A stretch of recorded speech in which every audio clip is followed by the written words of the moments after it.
নিচ্ছে পিঠে কালেক্ট করছে দেখুন মহারাজ তো খুবই ভালো লাগছে তাই তো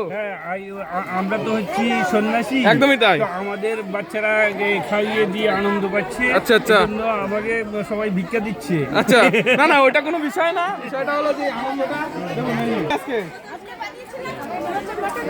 একদম আচ্ছা মটন কষাটা কি কাঠের চালা হয়েছিল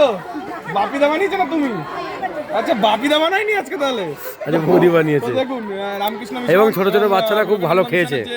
দেশি মটন থেকে শুরু করে সোমনাথ মামা থেকে শুরু করে আমি এই উদ্যোগটা খুবই ভালো লাগে কিছুদিন আগে আমি দেখেছিলাম আমাদের স্কুলে রানাঘাট স্কুলে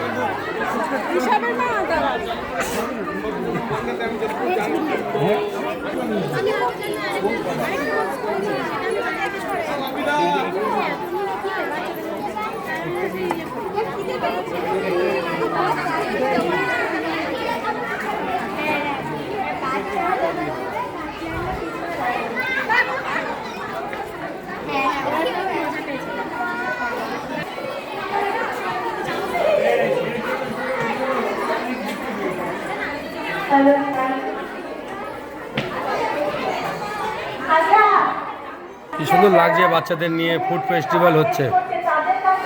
ছোট ছোট বাচ্চারা বিভিন্ন ধরনের খাবার বানিয়ে নিয়ে এসছে এবং সীমিত পয়সাতে 5 টাকা 10 টাকাতে সেই খাবারটাকে পরিবেশন করা চলছে রামকৃষ্ণ বিবেকানন্দ আশ্রমে মানে রামকৃষ্ণ একাডেমিতে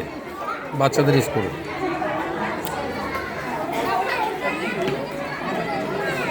তো বন্ধুরা ফুড ফেস্টিভ্যাল উপলক্ষে এই যে বাচ্চাদের প্রোগ্রামটা খুব ভালো লাগছে আচ্ছা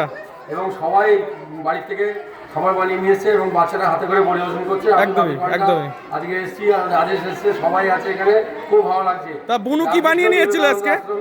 ভাগ্যশ্রী পান্ডাও এসছে সবাই সব বাচ্চারা এসছে ভাগ্যশ্রী পান্ডা কি নিয়ে এসেছিল আজকে এসেছিল হচ্ছে মটন কষা একদমই দেশি খাসি দীপঙ্করের আচ্ছা আর হচ্ছে দেশি ভেটকি আচ্ছা পাতুরি আচ্ছা আর ফ্রাইড রাইস আর ভালোবাসা তাই তো আর সাথে আছে ভালোবাসা একদমই তাই প্রত্যেক বছর এরকম অনুষ্ঠান যেন এই স্কুলে হয় আমরা দেখতে পারি আমরা যেতে প্রতি বছর আসতে একদমই পারি তাই আমরা। একদমই তাই তো সবাই একটু হাততালি দেবে এত সুন্দর অনুষ্ঠান